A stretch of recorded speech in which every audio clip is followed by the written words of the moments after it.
So welcome back. So this is the sixth. It's uh,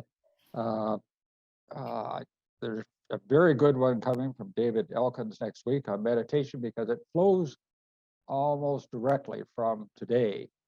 Anyway, at least I hope it does. Um, so let's see. Here we are. Well, you're right. This is a little piece just to frame my perspective and where we're going. You've seen this quote before, but I'm going to say it again. That gelatinous mass inside our brain or inside our skull or brain is what makes us special. The rest of our body is simply the supporting cast, tasked with getting us about, implementing our intentions and impulses, keeping us in touch with the world through our senses, and providing the fuel to keep the brain going and taking out the garbage. But it is the brain that does all of the really interesting and important stuff like planning, solving problems, writing, creating music or other art forms, orchestrating complex, highly coordinated body movements, talking, playing games, loving, and perhaps, as mystics might suggest, and I'm one of them, suggest possessing a soul. How did such a marvelous thinking machine evolve? That was something that we covered in the first session. So there's a bit of a mini review here, but there it is in a nutshell. Just look at the last 5 to 6 million years. The orangutans kind of lost, or at least separated off early, followed by the gorillas. But there's the last common ancestor about 6 million years ago. Notice, by the way, in this little cartoon here that the bonobos and chimps are, they're not bipedal, and they're knuckle walking. They're walking on their knuckles, and also that the forelimbs are longer than the hind limbs. So those were two musculoskeletal changes that were switches along the way. Now, this is something you've seen before, but let's just take a few moments here because this evolutionary story is complex. It's very much a work in progress. And by the way, this is not a linear time scale over here. It starts out at 2 million years down to the present day and spreading out the closer you get to the present day. But the point I want to make here is that between that 2 million year ago period when Homo came on stage in the evolutionary stage, and something approaching modern humans. There was a lot going on in Africa and out of Africa, and with dispersals, especially with Erectus, but others. And there are some species, as I pointed out at one of these sessions, that there are no fossils. There's no part of the fossil record, but they're there in the genetic record. So they have made contributions to our genomes and some of the other archaic species that are now extinct. So that's really the point I want to make. The other thing is, one of the themes of this session is, when did we become not so much anatomically modern humans, but when did we become behaviorally?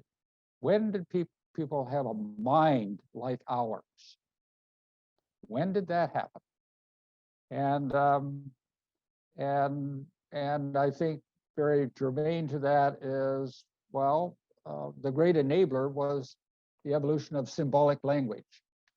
Well, when did that happen? Just how far back does that go? We don't know. No one was recording. We haven't a clue, really. And so there's a lot of mystery in a tree like this, and it will probably become more complex as time goes by.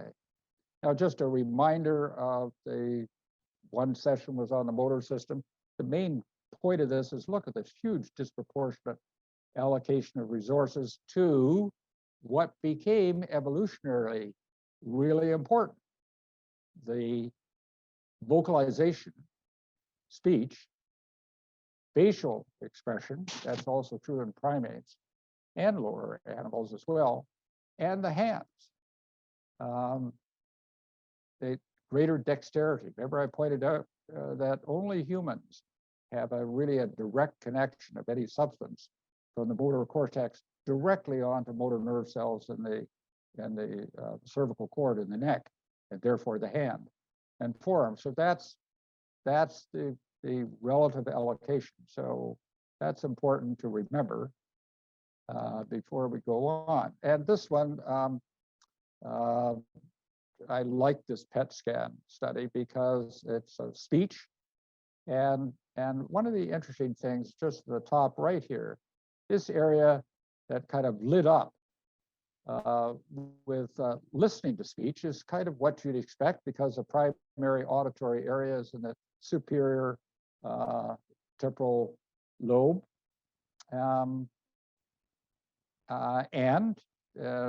Just moving my pointer over here, looking at words, no surprise, the visual cortex lights up. Now, we don't really see the inner side of that, the kind of the medial side of the occipital lobe, which would really light up at this point.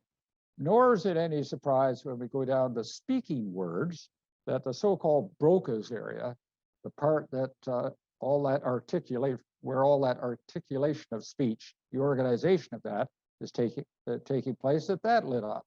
But look at what happens on the bottom right, just in thinking about words. It's like people playing the piano.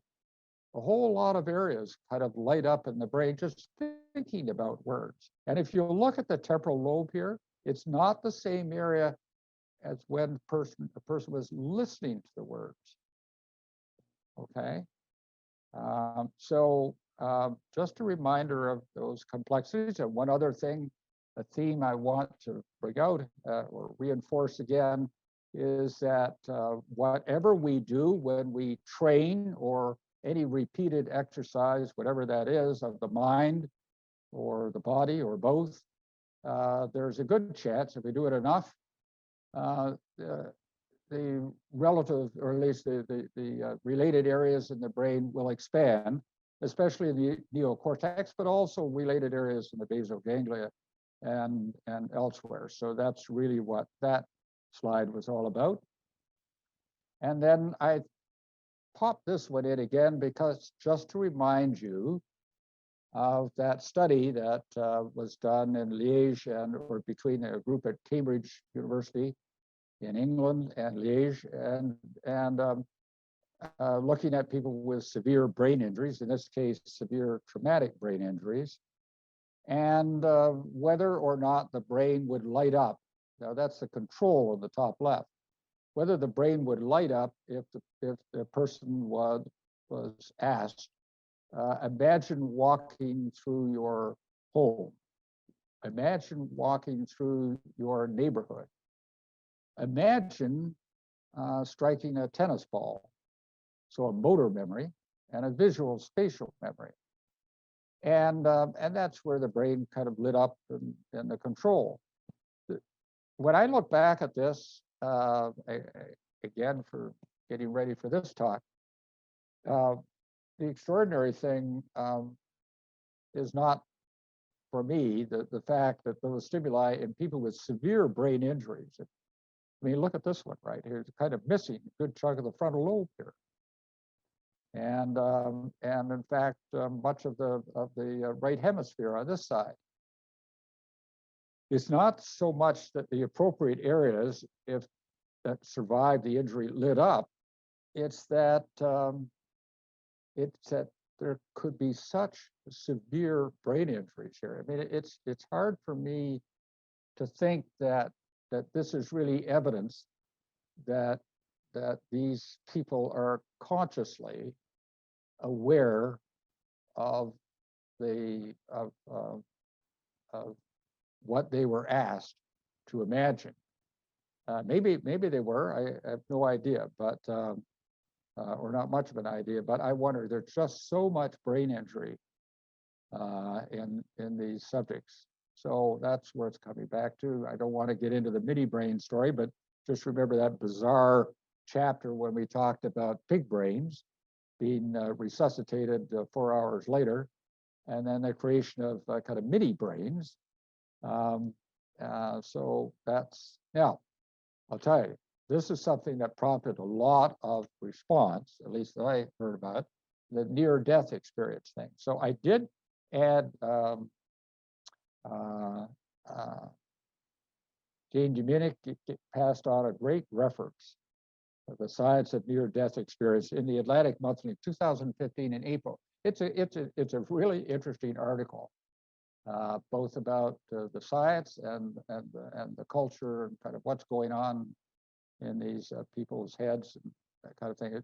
We can come back to that, but you see with some of the stuff that comes later that there's a link, at least I think, with that. So now you've also heard this stuff from Robin Dunbar. He's a evolutionary biologist at Oxford, and I'm going to read these again. Apes and humans share with the other great apes a long history, a largely common genetic heritage, about 98%. Cultural learning, people don't really think about chimpanzees and bonobos as possessing a culture that changes. Well, they do. And so do other complex animals. Anyway, exchange and a gathering hunting way of life. Yet, as he says, we are not just great apes. There are radical differences. And he selects, and we're going to talk about these. There are two key aspects of culture that stand out as being uniquely human. One is religion, and the other is storytelling. So we're going to talk about both of those with some examples. There is no other living species, he claims, that do either of these. And both require language of sufficient quality. I love that word there, quality. It's quite appropriate to allow that, to allow for those complex imaginative leaps and connections that humans are capable of. What is important about both is that they require us to live, now this is Robin Dunbar speaking, require us to live in a virtual world, the virtual world of our imagination. And you'll hear that in spades when I read a couple of sections here. In both cases, we have to imagine that another world exists that is different to and separate from the world we experience on an everyday basis. So that sets the tone. Now, this is what we're talking about today, what I've framed it called the Great Transition. Now, that sounds like a point in time. It clearly is not a point in time. That this happened over hundreds of thousands of years, probably at least, well, anywhere from 300 to 500,000 years, maybe longer. I mean, it took probably some time for symbolic language of a complex enough nature, or what Dunbar would say had sufficient quality, equivalent to us, for that to develop. Something I'm going to talk a little more about is social complexity, because that clearly has had something to do with human evolution. And Robin Dunbar pushes the idea, or posits the idea that it was really increasing social complexity, more and more people in our group size, that drove the evolution of the brain. I'm not sure whether he's right or not, but it's an interesting thought. It certainly correlates with it, though. Cultural evolution, we'll talk a little bit more about that later. And then, if I have time, or it works out, I want to talk about this business of storytelling, because it is a central theme. I mean, no matter who you kind of talk to on the science side of evolution and behavior of our ancestors and early humans, storytelling is important. And E.O. Wilson is one of the great scientists, American scientists. He got his reputation in looking at societies of insects, believe it or not. But he has a gem of a book called Genesis, which you might want to read. I'm going to quote from him a bit. Brian Fagan, who's a retired prof from the University of California, wrote a great book for me, Cro-Magnon. By the way, the term Cro-Magnon really refers to early modern humans. That's what it means. And then Richard Leakey, I'm a great fan of Richard Leakey, and again, if I have time, because he has this take on cave art that it's really it's amazing. And then last evening, I found myself watching. You may remember Joseph Campbell and Bill Moyers back in the 1970s and 80s through to the 90s, talking about the power of myth and talking about Campbell was quite an expert, a worldwide expert. And one of the discs I was watching last night illustrated several living hunter-gatherer groups on 3 continents. And it was amazing the similarity, not necessarily in the creation story, but the fact that there was a creation story and that it informed their lives. And then something I think that is really important that propelled us, unlike any other species, forward was that we had this ratchet-like effect that symbolic language endowed us with, meaning a generation only has to learn it once, and it can pass most of that on to the next generation. Most other animals can't do that. So the kind of cumulative body of language owned by a group or a society grows. And just imagine what it is now, where a tap of a key on the internet, and you can look up anything.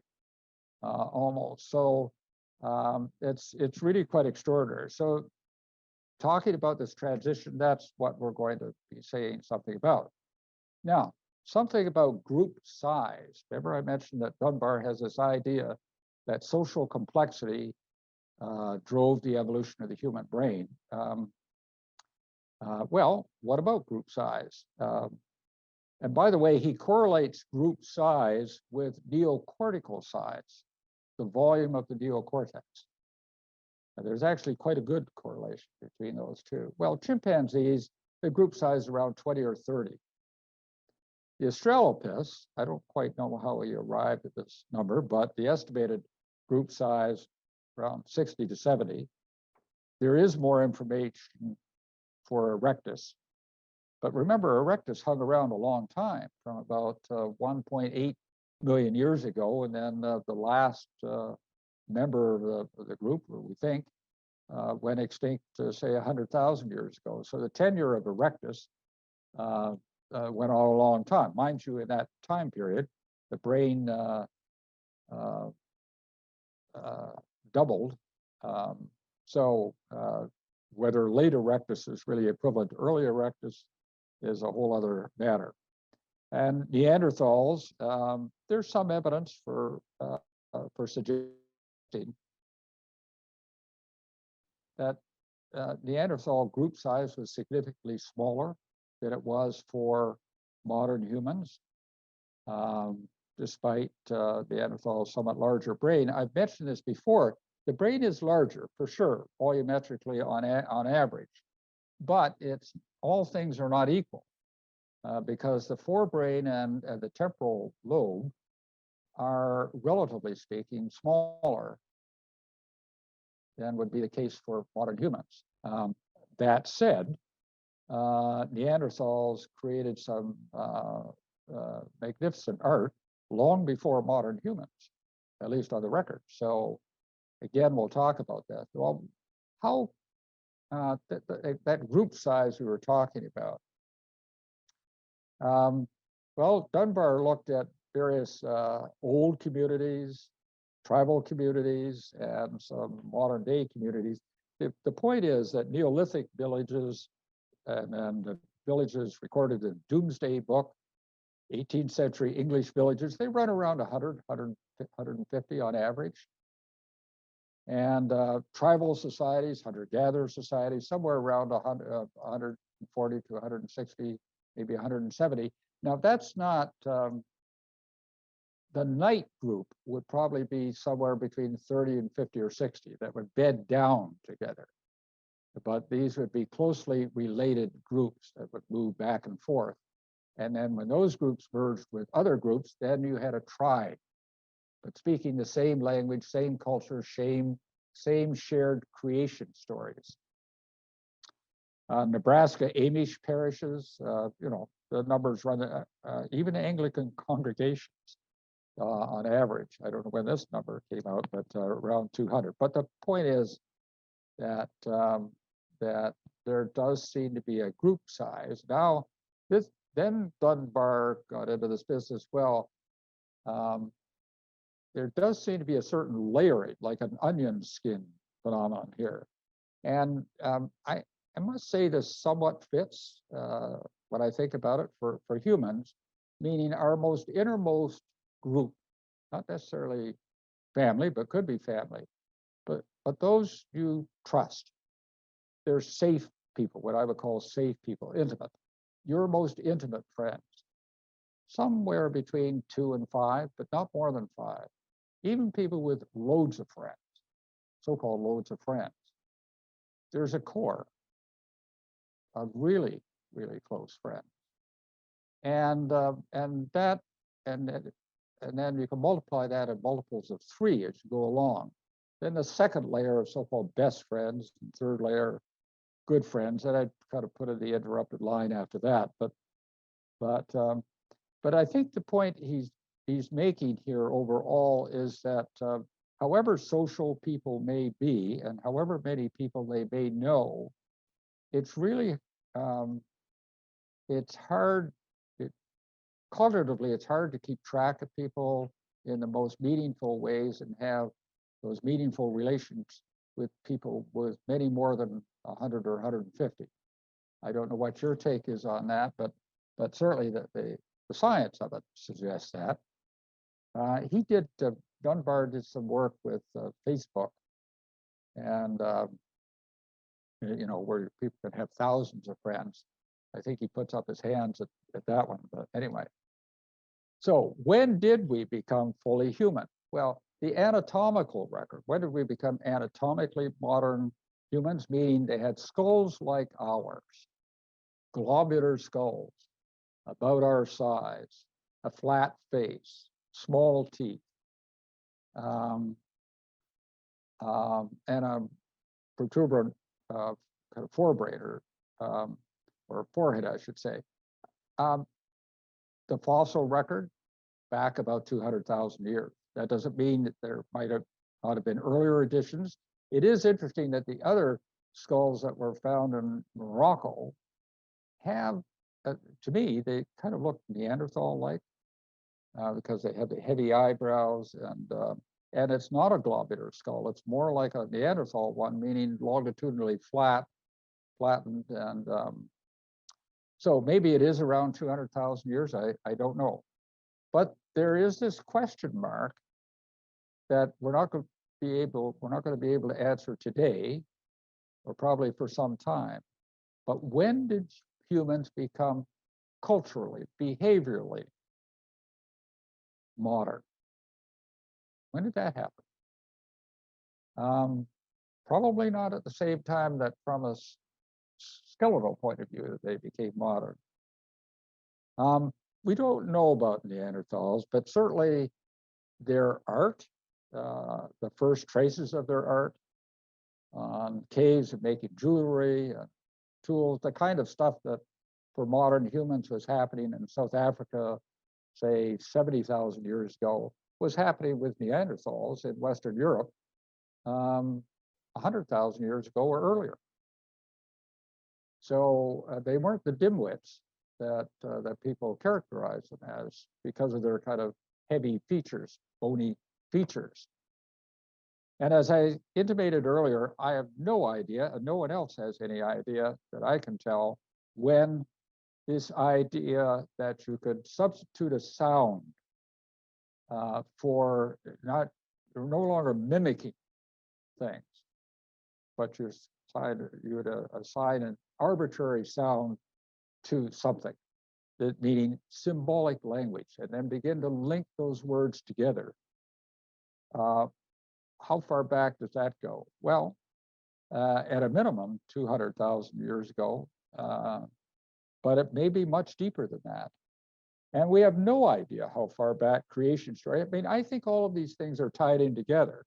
I mean, if there was some semblance of working symbolic language, there probably were creation stories of some sort, and there might well have been some art. I mean, the art search is really most of it's found in caves where it's protected, but there must have been a lot of art on the surface that's long since been lost. So now one other way of looking at this is, well, when did people start to, Neanderthal or humans, to pay attention to the death of somebody and make a fuss about it, meaning a special funeral, and no doubt some ceremony about it. And of course, it's easy to think, well, that implies some thought about the afterlife. We don't know that, but it makes sense to me that that might be so. So the earliest that we have, as far as that I dug up, was 115,000 years ago, and that was in Israel. You know, finding this kind of stuff is difficult. It's tricky, and and it's safe to say if there's a hard date for something, it's always possible that there's an earlier date, and you haven't found it yet. Now, I want to get into this these stories, because how are we doing now? Oh, good, we're all right on time. So I'm going to, if you don't mind being read to, it's like a bedtime story, but I'm going to talk a little bit because this is first E.O. Wilson. Now, he's a substantial guy. He also has, by the way, everyone I'm going to read from has had some experience with hunter-gatherers, direct, living with it, experiencing, seeing what shaman, how they perform, what actually happened. And so this is firsthand experience, unlike me. So, so this was Wilson's talking about a hunter-gatherer group in southern Africa, and this would have been in, say, the 1980s. And as yet, not too disturbed by Westerners. And he talked about the importance of campsite talk, meaning at the end of the day, people coming together over a meal, and then what happened? Well, he says here that they distinguish between day talk and night talk. Day talk was the business of the day. Night talk was quite different, because at night evening talk, the great bulk of the conversation consisted of stories and about equally myths. So that's 80+% of the conversation, sometimes with music, sometimes with dance. And it's interesting that both men and women told stories. Older people had mastered the art. Two of the best storytellers, now this is back in the 1970s, were blind, but they were cherished for their humor and verbal skills.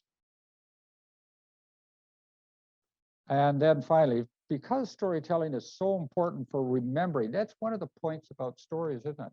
We're telling stories about our past and our deeper past, deeper than we actually remember, but it was passed on to us. And in a culture that's oral, not in a book somewhere, then stories is where your history is. And so this is really about remembering. And there would be a lot of reinforcement, right? This is happening almost every evening in the group. So I think that that kind of opened a window for me. And now here's another one. This is Chris Stringer. Now, Chris Stringer, I have a huge admiration for him. He's a paleoanthropologist in the UK. He did his PhD on Neanderthals. He's also the go-to person for the New York Times or Nature. If anything happens in the human origin stories, they'll go to or write an op-ed column. So this is Chris on storytelling and the role of the shaman. So the word shaman derives from the Tungus language of Siberia. These people were properly what we would call witch doctors. And they supposedly possess special powers, giving them access to the spirit world through altered states of consciousness.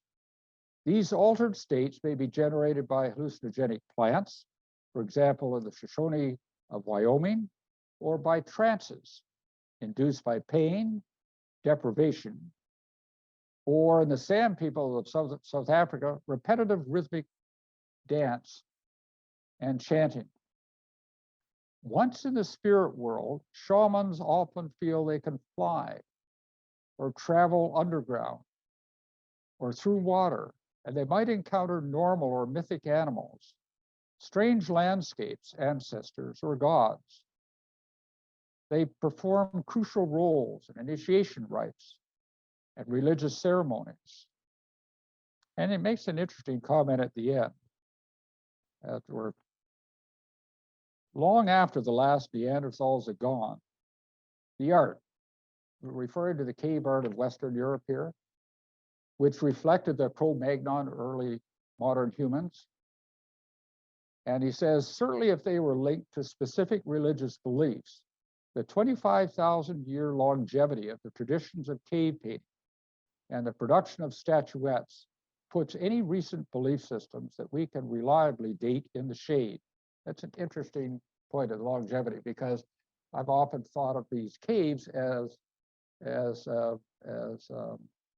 Paleolithic cathedrals, which I think they were. Now, about burial. Now, this is around 13,000 years ago in Russia. 2 children were buried. Their heads abutting one another. They were interned head to head with long spears made from heat-treated mammoth ivory, hundreds of pierced Arctic fox canine furs, and some 10,000 ivory beads. And when they did some rough calculations how long it would take to create all of this stuff, several weeks at the least, and maybe a few months. So somebody put a lot of effort out for those 2 children. Now, so that's an interesting take. I'm going to try one other here. And this is Brian Fagan, the fellow who wrote the book Cro-Magnon. And he's a wonderful storyteller, but he's also somebody who, like Richard Leakey and Wilson, have actually experienced what it's like to live in hunter-gatherer societies. By the way, almost impossible these days. So here's the story. I'm not going to read it all, but just sets the stage. Czech Republic, midwinter, 35,000 years ago, huddled together around a blazing hearth under a rock shelter's overhang. The band is swathed in furs inside the hide tent. Outside, the temperature is well below 0. Inside, it's just above freezing. Smoke hovers near the smoke hole, high overhead. Most of the small band are young. The older ones are in their early 20s. Get that one? The oldest ones are in their early 20s. One woman stands out, her weathered face visible under her parka hood. She is older, one arm stiff from a hunting accident long ago. Her expression conveys the wisdom of years. She is a storyteller, a mentor for the band. She tells of ancient days when the world came into being created by intelligent, commonplace animals. In time, these animals fashioned not only rocks and valleys, rivers and forests, but also human beings, men and women. She speaks for hours, her voice rising and falling as she pauses for emphasis. She has a sense of theater here, gestures dramatically. Here's another touchstone. Everyone has heard this story before, but the audience is as attentive as it was the first time. The first time I read this was just before Christmas time. And I think, my heavens, well, those are stories we read again and again, or we hear them again and again. Well, we're not the first to do it. And the story prompts the imagination and stresses ancient skills and spiritual relationships that nourish the hunters and their world. As she speaks, they paint the cosmos, the imaginary worlds of her tale in their minds. And one day, when the elder has become a revered ancestor, one of her descendants will tell the same tale. Neither daily life nor the story will stay completely the same. That's an interesting thing. Creation stories evolve, but there will always be a close and constantly changing relationship between the two. So I think that's all I want to do on that.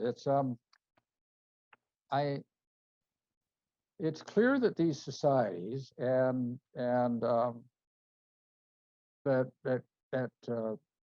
stories. I want to say something a little bit about myths and stories as if they're kind of made up things. Well, in a way they are, but is any biography really just the facts?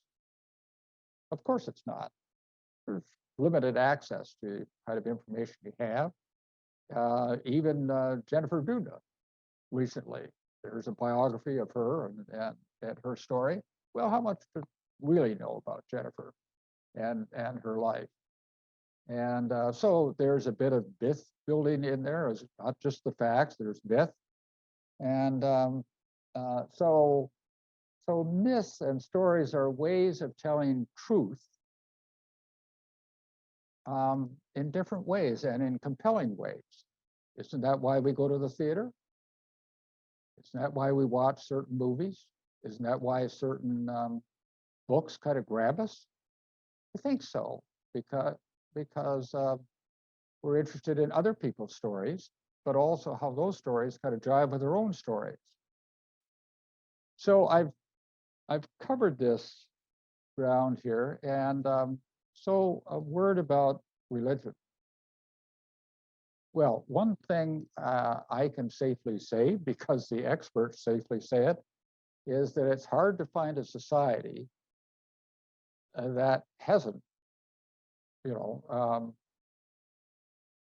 had some religion.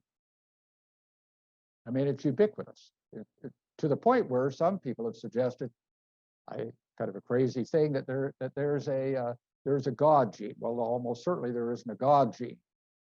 But is there a propensity to tell elaborate stories about one's history and one's kind of group story and individual story, and also trying to make sense of a very mysterious world and where bad things happen, as well as the good, and just trying to make sense of that? Yes, I think those stories have a really important role, and they are truth. On the matter of going back to biography, well, I was really struck several years ago. When a kid, I read Carl Sandburg's book on Abraham Lincoln, a big 6-volume one, but I missed the section in the last volume of that when he refers to, directly quotes, Tolstoy. Tolstoy and Abraham Lincoln never met. Lincoln never got out of the United States, as far as I know.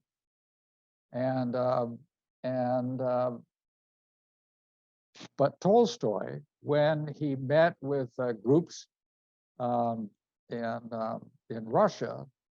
One group in particular wanted him to tell some stories, and he asked, well, who? And they had heard about Lincoln. Now, can you imagine the word getting to Mongolia, where this event took place, about Abraham Lincoln? How did that get there 20 or 30 years? Now, this would be 1870s, 1880s, somewhere in there. And Tolstoy told the most elaborate story about Abraham Lincoln, that he was like Jesus Christ. He had a larger than life character to him. And so here's a leading author doing that. And Doris Goodwin quotes the same source in her book about Abraham Lincoln, which was the basis of the movie several years ago on Abraham Lincoln. So myth and biography, that's a blurred mix, I think. The rest, the other thing I want to, bottom, long-term care and fairness, this gets at morality. Is morality creates something that was just hatched with modern humans, or is that something that's actually been around? Well, what do I actually mean by morality? If we call it morality, it almost makes it sound like it's modern humans. But if we think of it as fairness, or recognizing lack of fairness, and behaving appropriately, or to help someone out that's in need, then I would have to say that the record shows that other species have a sense of fairness and behavior, and that's certainly true of chimpanzees, and to some extent gorillas, and if you've seen All Creatures Great and Small, you'll recognize that it happened. The vet was an astute observer of animal behavior, and so there was a sense of fairness sometimes with horses, not so much cows, but among horses. So that sense of fairness has deep, the point I'm making, has deep evolutionary roots. It wasn't created by any religion. It was there before. It might be brought out or worked on or embellished, but the sense of fairness is ancient, and also examples of long-term care. There are examples of long-term care in other primates. There are examples of long-term care with Neanderthals. And what do I mean by long-term care? I mean, in the case of Neanderthals, somebody who's so badly been traumatized and deformed, they were unable to look after themselves, yet managed to survive with the help of others for several years. That's long-term care, I would think, by any definition. And so that impulse, the Good Samaritan impulse, if you like, has been around a long time. And so now what about, so here's another part of this equation, art. And that is surely an expression of what I would say is modern humans, but also Neanderthals. And these are surely underestimates on their create. This is what's been found. But I have here Neanderthals in Europe 60,000 years ago, at least 20,000 years earlier than modern humans in modern, at least in Western Europe. But among Neanderthals, back 60,000, maybe 100,000 years ago. In fact, in one example, might go back 130,000 years. So, oh yes, people were, so how, did this start in Africa? 200 or 300,000, there is no suggestion of that, but that may be because it hasn't been found, or it was destroyed by nature, or whatever. So the history of art may have much deeper backgrounds than we think. Now here's a superb piece, because this is the oldest known flute. Now I mentioned this in an earlier one. This is 60,000 years ago, 20,000 years ago, before modern humans were around. This this this is made from a bone. I think it's a shin bone here, and the holes were put at the appropriate distance, and you could actually go on YouTube and hear the music played by a flutist on a reconstructed flute as built on this model. And I thought, gee, that the music was amazing, and for me anyway. So yet more evidence that Neanderthals were had a sense of art, and certainly a sense of music, and were probably spiritual beings. So, and then this is something that only modern humans have done, to the best of my knowledge, are these hybrids, meaning the head of one species, the body of another. And but in this case, a lion head in the body of a human. And this goes back to almost 40,000 years ago in Germany, the so-called lion man. But here we are way out in Indonesia, and I've forgotten what the time is here, but I think it's around 44,000 years ago. And you may not recognize it. I mean, here's the animal here, but these are the hunters here, and you know, some of the stuff has been shed off the cave wall, but they're at least dressed like heads of a bird and a body of a human. But why the difference in size? What was going on here? Well, they didn't leave a script behind. There's no movie script behind to tell us what they were actually thinking. Here's, I mean, this cave art in Western Europe is really quite extraordinary, and there's one example. I put this in because depending on time, and time is close, so I won't be able to do this unless we do it after the hour. Because as I said, Richard Leakey, his parents took him through this cave, skull, and he was totally bored with it in his teens, and could hardly wait to get out. Once he became an established scientist, made his own major finds, he went back, and to read that account, not only is Leakey a really good writer, but he was blown away by this cave art. It's obvious, just the emotional side of it. And he created a whole story, but it was an informed story. Remember, he spent half his life, or most of it, in Eastern Africa. He was well aware, he is well aware of the traditions of hunter-gatherers, shaman, that kind of thing. And so maybe that kind of dovetailed into the story. I don't know, but anyway, if we get time, we'll come back to that. But the reason why I put this slide in is look at the scale. There's a human here. There's the ceiling, at least in this one space here. And it's amazing. And then there's small little things where you have to, you know, really tight fit to get through. You wonder how the artist actually got there to do the art. So it was hard. Now, I'm not going to, just because of time, I'm going to move along to this one. I added this one in because this is in the New York Times this Sunday, and it's a reminder that of what is art about, what is the message about, and this lady Bubba, her real name is Miriam Weiss Sekrovich, I haven't pronounced that properly, but she's when she was living in Austria, she and her sister and the family were sent off to one of Hitler's death camps.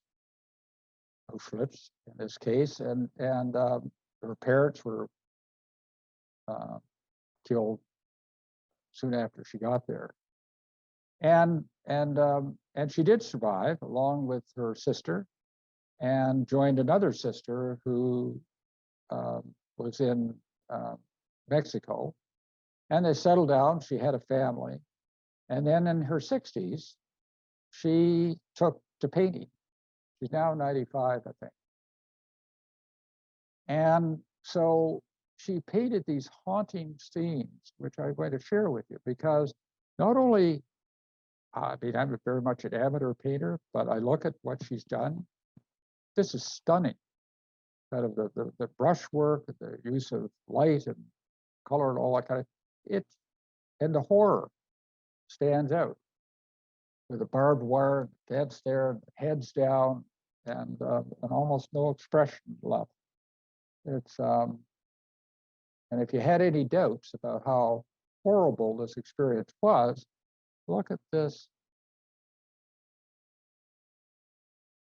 Is this her? I mean, you walled in. She's alone, terrified. Look at the colors, the palette, and then this one. This one, one of the inmates was appointed to a position of some power, and she asked this young girl, she would have been 16 or 17 at the time, to come around, and then promptly stripped her clothes off, and was going to give her to somebody to, I guess, have sex. The girl was terrified and ran clothesless through the camp, tried to escape. So it was one thing after another. She survived, but I think for the art carries the story, and it's a story that when her older sister, when advised her, look, you can't continue to live in this. You have to look forward, look to the future. But it's interesting, in later life, she's come back to reflect on this. So we're talking about the power of art to tell a story. Here's a perfect example in our day and time, and parallels some of the art that we've seen that's thousands and thousands of years old.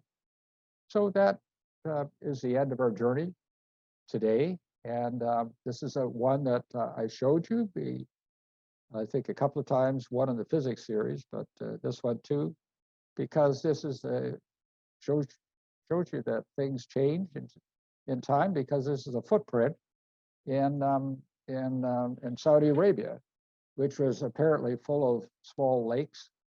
It's hard to imagine these days, and this human. This happens to be a contour map, a pressure contour map of the print, so you know it's a heel, 4-foot, fully bipedal walk, and a modern human at that. So, and I'm amazed. Remember, I showed you those footprints in Arizona that went back 8,000 years ago with the little child, and she was carrying a little child, and then occasionally maybe the kid was fussing a bit, and she put the kid down, and all of a sudden little footprints appear for the next 50 feet or so. Then mom picks her up again, now only 2 prints. And this repeated. I said, gee, wow, that kind of blows my mind. This went on. And a woolly mammoth had crossed the track or the trail, probably within the time, within an hour or so that she had been there. So, so these ancient stories, I put this one in because there's the pale blue dot. When Voyager turned around, just before it headed out from our solar system to look at Earth. Now, I magnify this tremendously, and it's a blurred image, but Carl Sagan said it right, didn't he, when he said that all of human history, the little bit that I've included in here, and so much more, And all of those creation stories that we have, all of those things, all of the violence that we just saw, and the good things that have happened, have all happened on that dot. And that's a good perspective to end on this. So if there are kind of questions, yeah, okay. Deb makes everything work in life here. If I get a chance, I'll do that that Richard Leakey thing. So I'm just going to go back because it is so. I'll leave it right there. That's the one. The Hall of Bulls is what that is, and it's worth hearing because it's his imagination. Would you like me to read that a bit, or would you, for a question, whatever? No? I'm sorry, I just walked in here. What's happening? Well, if there are any questions, or Yes. I can read that Richard Leakey thing. It's not long. We have time, so Okay. why don't you do that, and then we'll see if we have any questions after that. Okay. All Sound right. good? Well, all right. Okay. It's nice to be told what to do. You asked the question. Sorry. I'm just kidding. We're having a moment. Okay. So I'm going to mute myself now. So here's the intro. So striking were the images from the caves in Lascaux in France, dating from 19,000 to 11,000 years ago, and you should be looking at it now.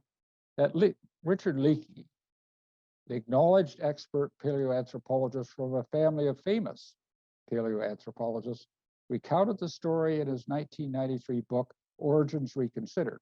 Now, he's standing in that hall, right? Imagine this. Standing in the Hall of Bulls, surrounded by this wild scene, which exudes so much vitality and power, one is overwhelmed by the sense of another age. During my career, I've been privileged to handle many of the great relics of human prehistory, some of which I've had the good fortune to excavate myself. The sensations of connectedness that I've always experienced with them has been profound. They are precious links to the past. Here at Lascaux, the emotional charge I felt challenged all that. From the Hall of Bulls are two exits, each extraordinary. So two exits from this room. The first leads to the axial gallery, a narrow passageway, richly decorated on all sides. A large red cow with a black head, a stag in full roar, several delightful yellow horses, finally a large horse galloping toward the end of the gallery. There, winding itself around a pillar, lying on its back, its legs flailing in the air, mouth open as if winning, is a horse. In order to see that image, I had to contort myself in this cramped space. Imagine the challenge of painting it in the first place. Imagine the motivation to paint it there and in that position. Imagine the yellow flame of the oil lamp flickers in the cold. Still air of this corner of the great cave, or in this still air of this corner of the great cave, the young man holding the lamp tries in vain to throw good light onto the surface of the pillar. Echoing down the narrow gallery, the sound of rhythmically stamping feet and urgent repetitive song.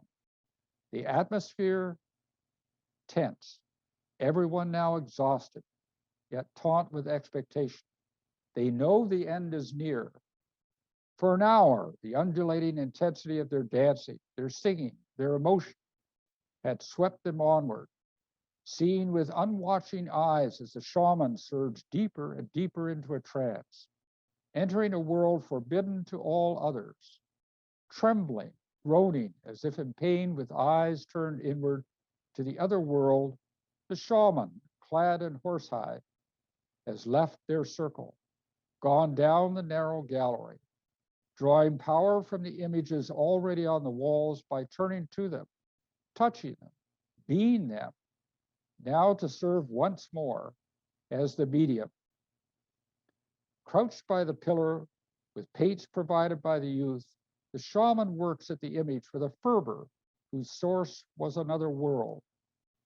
The spirit knows what image it needed. The shaman merely the channel. The contorted rock face, not just an allegory of despair, but now the experience of despair. No longer is the end of this gallery an interesting rock formation. It has been transformed into a place of despair. The people have an inkling and talk in whispers about it. But even if she could remember the trance experience, remember being the winning horse facing disaster, cipher for the fears of the coming year, she wouldn't talk about it. Shaman don't. And then he ends, my fantasy, of course.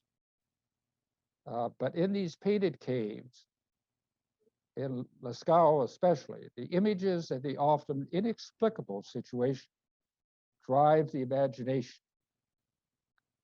And I think this is very relevant here, the next part. There's a tangible power in these places that speaks of their importance in the lives of our ancestors. I think, is there any need to say anything more? It's powerful stuff.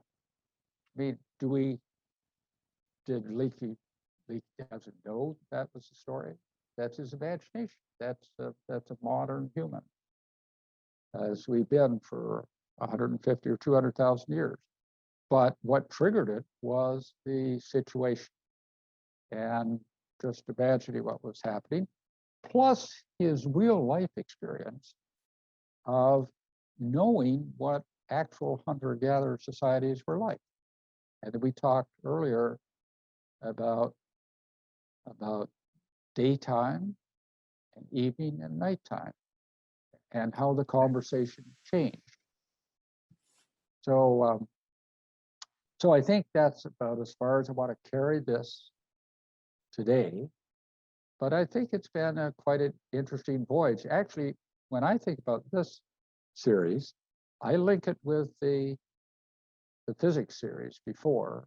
In fact, I raced through 2 or 3 slides from that series because I think that quality of imagination that comes through here in the stories told is surely very similar to Einstein's thought experiment. It's that capacity to make connections when they're not obvious. That capacity to visualize relationships without necessarily the math, although the math was important. So I think to go on to a theme that we're going to do with when Penny Lynn Cookson and I do the art and science series, the brain doesn't know art or science. It knows both. They're both expressions of what the brain is capable of doing. And so I think that's a point really worth making. And so that's where we'll go. I think probably in the fall. I look forward to that. So any questions or thoughts out of today? You can't be that awestruck. Yeah. Hi, Bill. Well, I really Hi, appreciate, well, so much food for thought. But one thing that piqued my interest was your skepticism regarding the mental imagery tasks and the severest brain injuries. And I wondered if you could circle back around to that. Yeah, well, you know, the importance of those studies where they revealed a weakness in our ability to assess patients and knowing whether they're aware or not. And because those patients were so severely affected in Cambridge and Liège, or they were wakeful, but not in any way that they could tell clinically aware.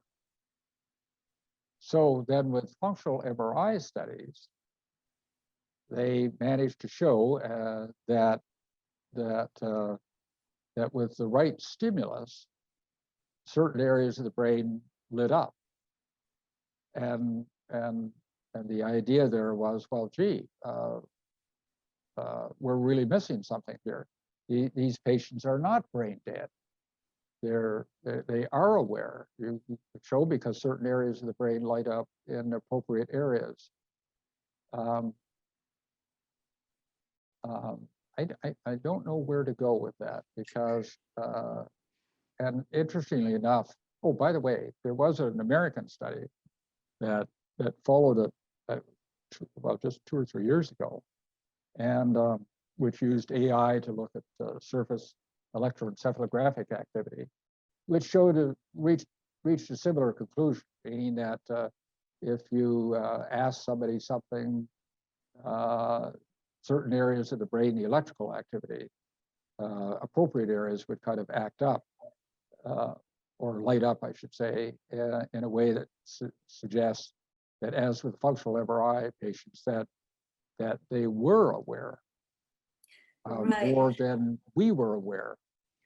Right. Well, that's what I was wondering, is with respect to the new physics, whether or not that electrical energy has a pattern formation, that how much it's linked to the brain. Ultimately, you're saying it's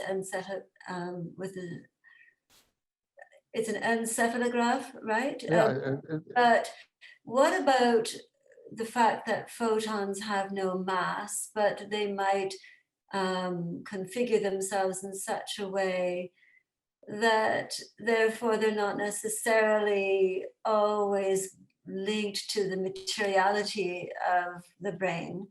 I mean, this just goes to this sort of materialist, extreme hard material, the hard problem of consciousness with respect to some locus that maybe we can't put our finger on, and maybe it's really a pattern of photons that has no mass, therefore, and might be somewhat separate from the material, and therefore speaks to something maybe that might even look like a pattern of the soul.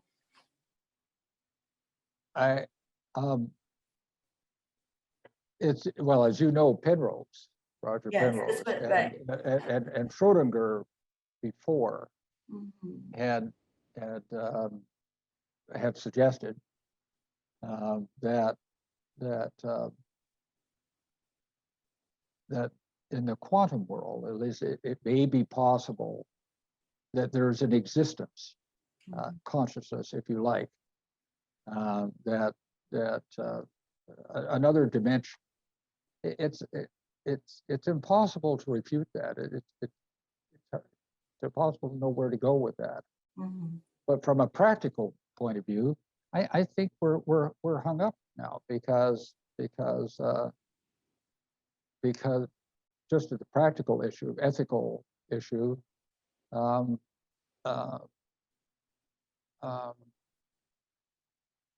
when is the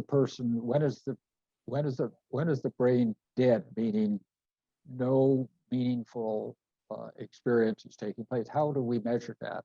Well, we've had two tools that tell us, well, we better watch out, that there may be more going on there than we know. But when I looked at the pathology, I mean, it's not actually discussed in the paper, but I just looked at the rest of the MRI, never mind the functional MRI signal, just look at the rest of the pathology. It, at least 2 of those cases, maybe 3, have really extensive lesions. I mean, one hemisphere is almost gone. Yeah. And the frontal lobe is almost gone from another one. And so it comes down to does this person have a quality of life that we would call worth preserving, or they would consider preserving. that's a really tough issue, and it sure has unnerved people in intensive care units. Yeah.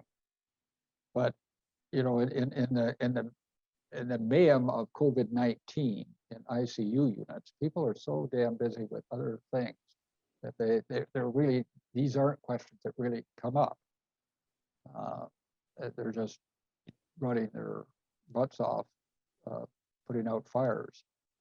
But it's a very good question. It's a really good question, and I don't have an answer to that. I don't think anyone else does. So I'm glad that you brought it up, because it gets at another issue that ties in with the religious experience, and I would guess the shaman, and the kind of maybe the earliest religious experience or spiritual experiences, is this sense of connectedness to something other than the palpable existence of the world that they live in.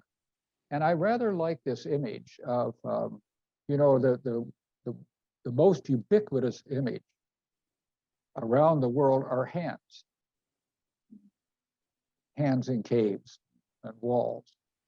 In South America, Central America, Europe, Africa, Asia, hands. If you're going to find anything, you're going to find hands on walls. Why hands? And there's another thing about it. Nobody seemed to have an eraser. No one rubbed out. I mean, these caves were visited again and again and again. We lose sight of that over thousands of years. And no one seemed to have gone in and wrecked it and started over again. So I had a sense of there must have been a respect, a level of respect for what was there, maybe fear, maybe a sense that they were in another world, and the sense that that the wall almost took on the properties of a permeable membrane between the palpable world and the spiritual world. And therefore, putting your hand on it brings it's a connection. Now, several people have made that. I'm not original in saying that. It's an interesting thought. We don't know, because none of them are, by the way, to the best of my knowledge, the artists and their descendants, as far as we know, there's almost no genetic trace left of them, because subsequent invasions from Russia and apparently wiped out the genetic record, or swept it clean. So it's an interesting. It's so much mystery, isn't it? I mean, as with Richard Leakey, those images play on the imagination. If you've got any imagination at all, you get triggered off and thinking about it. So anyway. Thinking about Lascaux. Yes. It's a very special place. I'm sure some of you have been there. Quite apart from the caves, there's a feeling in the surrounding several kilometers that's a very special place. And you enter it, you know you're somewhere unique. And there are other places in the world like that. And I think that that's significant, that there are places on the earth that are more significant and have more of this tie-in to other worlds. The two that I've visited are Hopi and First Mesa in Arizona. And again, when you go up there, it's a totally impoverished little village in a very dry part of the world. But when you go into the town in the area, you have this feeling. It's just a feeling that this place between worlds is thinner. And the other place I've experienced it is Uluru in Australia. And I think there are points on the world that just have this quality. So I'm glad you brought that up, David, because one of the things I wasn't aware of until a couple of weeks ago when I was putting this together is that both places you mentioned, Australia and Lascaux, both were common meeting places, annual meeting places of different bands. They would come there. And so there must have been a special reverence for that space or area. I think that's what you're hinting at, right? Yeah, Something very exactly. unique about There seem to be special places Yeah, in the world. it. Yeah. I mean, you could say that Chartres, where the cathedral is, there Yeah. was something special about that spot as well that we resonate to. Mhm. Yeah, it takes two to tango, doesn't it? It takes Yeah. place to evoke maybe the response, but us Right. have to come to it with something. Something else is going on in these places. Yeah, something else going on. All right. Well, I think there is. So, any other thoughts? Elizabeth, you're quiet.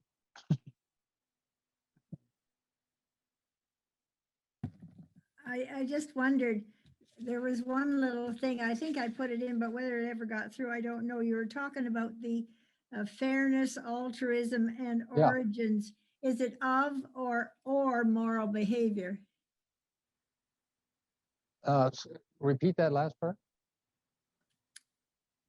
Fairness, Yes. altruism, and origins, or moral behavior, or is it of moral behavior? Origins of moral behavior. Yeah. Well, I do. Your slide. Yeah. Those of you who know me or attended other things that I've been part of know that that one of my people that I really respect is a fellow by the name of Frans de Waal. And Frans de Waal is from the Netherlands. Yeah. And now lives he's a primatologist and has studied chimps mostly, but others as well. And I mean, he's thoroughly European, but half of his life is in Georgia these days. But he makes the case with lots of evidence that observational evidence. I mean, these chimps aren't writing out their intentions to explain it, but in their behavior, that they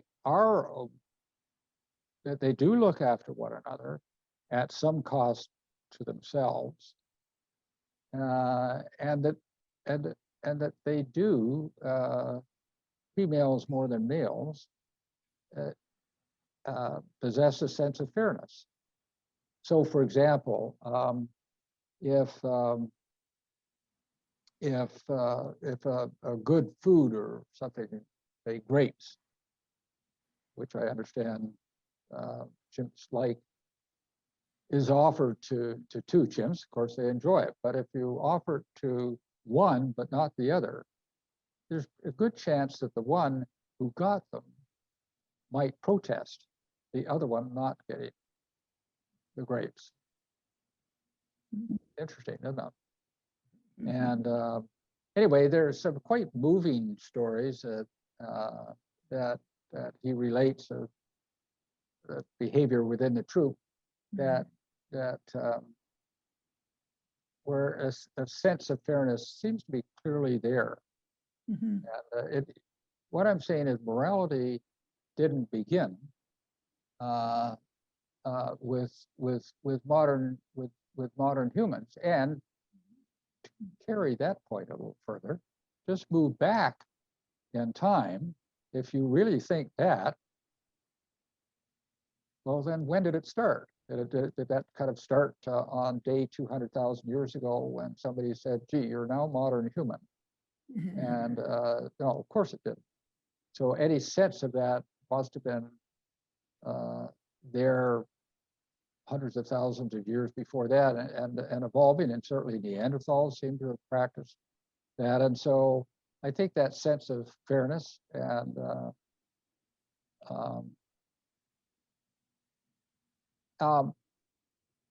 is there. Now, can chimps be violent? Of course they can. Males are quite capable of murder. But then those last slides I showed of the survivor from death camp reminds us that we're far worse. We industrialized it in a way that no primate or any other animal species does. So we're hardly in a position to judge or say that we are the better species. We're anything but.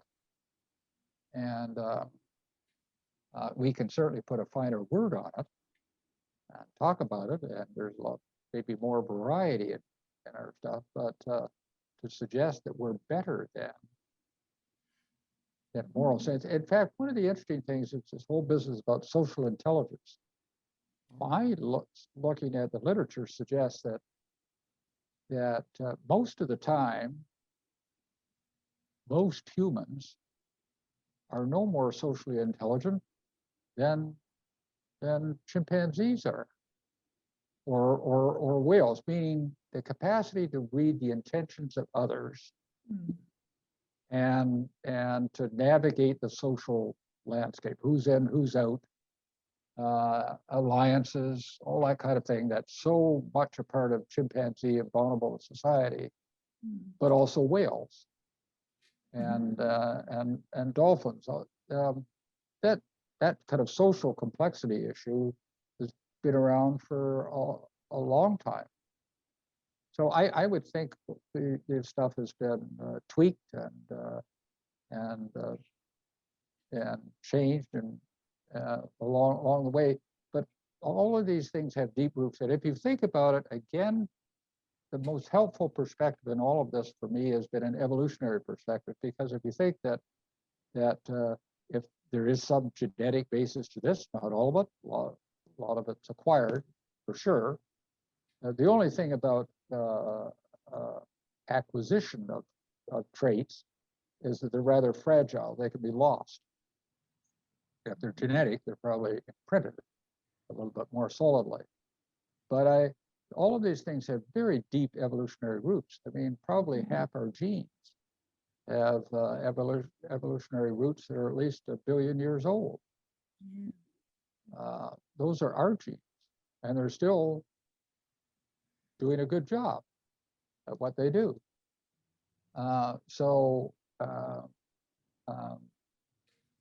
think that, so I find that really helpful.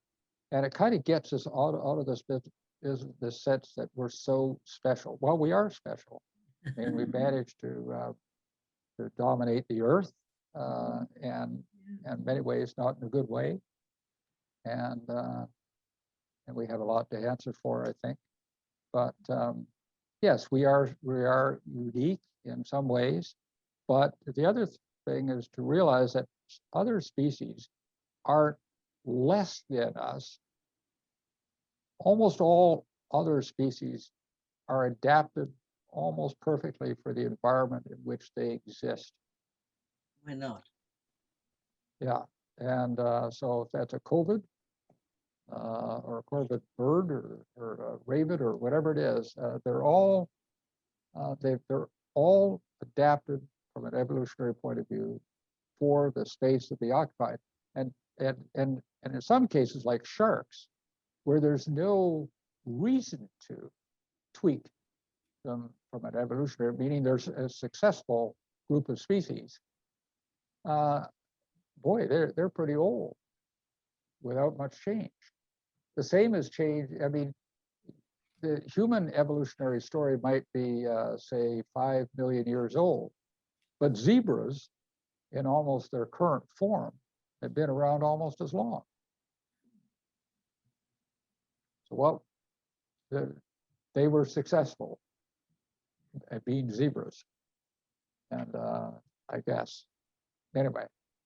So listen, it's been a lot of fun, and so I hope you've enjoyed it.